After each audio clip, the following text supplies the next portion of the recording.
पंजाब विधानसभा चुनाव में आम आदमी पार्टी को प्रचंड जीत मिली, जिसका असर आगामी हरियाणा विधानसभा चुनाव पर ना पड़े, इसको देखते हुए हरियाणा प्रदेश बीजेपी पूरी तरह से सतर्क हो गई है। पूर्व केंद्रीय मंत्री और बीजेपी सांसद रतन लाल कटारिया ने बताया कि इस विषय पर बीजेपी ने तैयारियां अभी से शुरू कर दी हैं। अंबाला से बीजेपी सांसद ने लोकसभा में क्या मुद्दे उठाए, इस बारे में खास बातचीत की है हमारे संवाददाता अनिल कुमार ने पूर्व केंद्रीय मंत्री और बीजेपी सांसद रतन लाल कटारिया से। पूर्व मंत्री एवं भाजपा सांसद रतनलाल कटारिया ने लोकसभा में किन मुद्दों को उठाया है, इस मेरे साथ हैं पूर्व मंत्री एवं भाजपा सांसद रतनलाल कटारिया। इनसे जानते हैं कि उन्होंने लोकसभा में क्या मुद्दे उठाए हैं। जी, लोकसभा का बजट सत्र चल रहा है और इस सत्र में मैं बजट के ऊपर भी बोला हूं और मैंने जननायक नरेंद्र मोदी जी के नेतृत्व में अंबाला लोकसभा को इंडस्ट्रियल हब बनाने के लिए और ट्रांसपोर्ट हब बनाने के लिए और डिफेंस कॉरिडोर खड़ा करने के लिए ऐसे बहुत से मुद्दे मैंने लोकसभा के अंदर उठाए हैं और सदन का ध्यान इस ओर आकर्षित किया है कि दिल्ली, फरीदाबाद और गुड़गांव जैसे शहर और पॉपुलेटेड हो गए हैं, प्रदूषण की वहां गंभीर समस्या है। ऐसी समय में अगर भारत सरकार अंबाला को डेवलप करने का कोई प्लान बनाती है तो हम आने वाले समय में 20 लाख लोगों को रोजगार दे सकते हैं और 2-2.5 करोड़ लोग जो है वो अंबाला और इसके सराउंडिंग एरिया में अंबाला लोकसभा में उनका समावेश हो सकता है। और पंजाब, हरियाणा, चंडीगढ़, जम्मू कश्मीर, हिमाचल प्रदेश, उत्तराखंड, वेस्टर्न यूपी के लोग इस जो ये लॉजिस्टिक हब बने, ट्रांसपोर्ट हब बने तो इसका फायदा उठा सकते हैं। इसी तरह से आप देख रहे हैं कि जो भारतवर्ष के अंदर राफाल आया वो 17 से लेके 20 की तादाद में राफाल हमारे अंबाला कैंट एयरफोर्स स्टेशन के ऊपर खड़े हैं।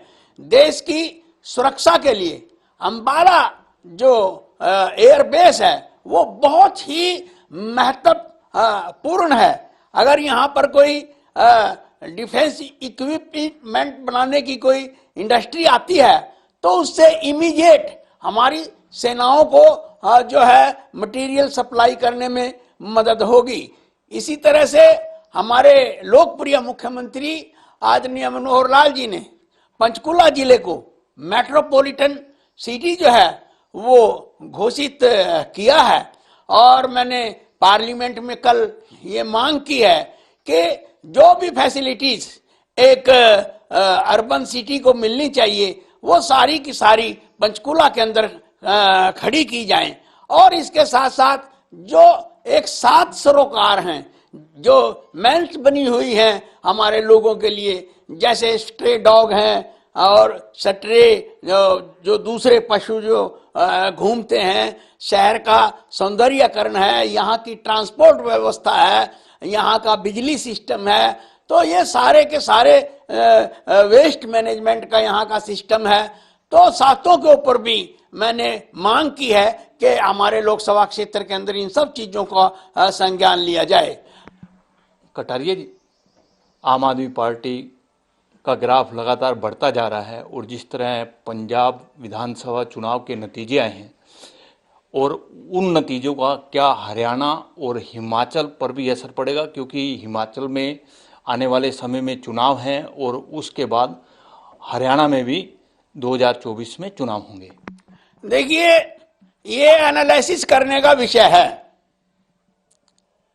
मेरे लोकसभा के पंचकुला के बराबर में, अंबाला के बराबर में पंजाब भी पड़ता है और मेरे ही लोकसभा क्षेत्र के यमुनानगर के नजदीक जो है वो उत्तर प्रदेश भी पड़ता है और मेरे लोकसभा के कई गांव जो है वो यमुना पार करके जो है वो उत्तर प्रदेश से सटे हुए हैं। तो जब हम थोड़ा इसका एनालिसिस करते हैं कि जहां हमारे पंजाब में आप पार्टी ने स्वीप किया है, वहीं पर उत्तर प्रदेश के अंदर भारतीय जनता पार्टी की लगातार चौथी विजय हुई है लोकसभा और विधानसभा के चुनाव में।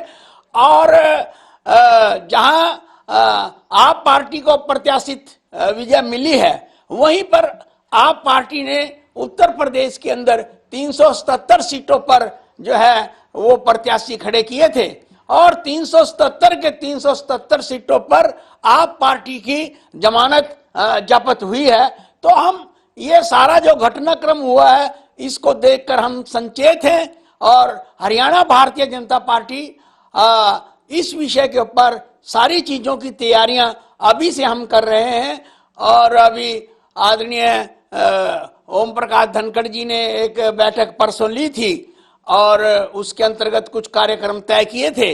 इसी तरह से हमारे लोकप्रिय मुख्यमंत्री जो है वो भी इन सारी चीजों का संज्ञान लेकर उसी प्रकार से हरियाणा की डेवलपमेंट के लिए जो है एक पॉलिसी पहले से ही बनी हुई है उसके ऊपर काम कर रहे हैं। और हरियाणा हमारे मोदी जी जो भी डिसीजन लेते हैं उस डिसीजन को इम्प्लीमेंट करने में हरियाणा प्रदेश नंबर 1 है।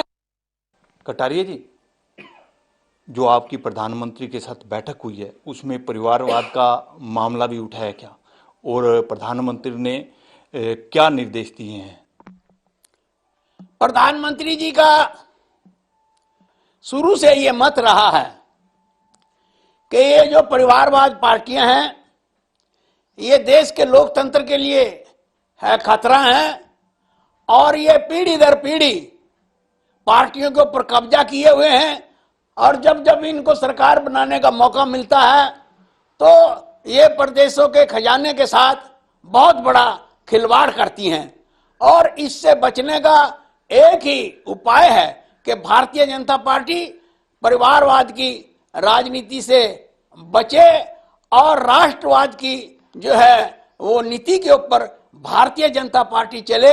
ये प्रधानमंत्री जी का आज का नहीं, वो शुरू से ही इस बात के ऊपर जोर देते रहे हैं और इस सब के बावजूद जैसे जैसे उन्होंने इस बात को लिया है वैसे वैसे पार्टी का ग्राफ जो है वो दिन रात बढ़ता जा रहा है। और आज भारतीय जनता पार्टी विश्व की सबसे बड़ी पार्टी बन गई है और हिंदुस्तान के अंदर भी बहुत से प्रदेशों के अंदर आज भारतीय जनता पार्टी की सरकारें धड़ाधड़ बनती जा रही हैं। नॉर्थ ईस्ट को देखिए, हमारा कोई विधायक देखने को नहीं मिलता था और आज वहां कितने बहुमत की सरकारें हमारे वहां बन रही।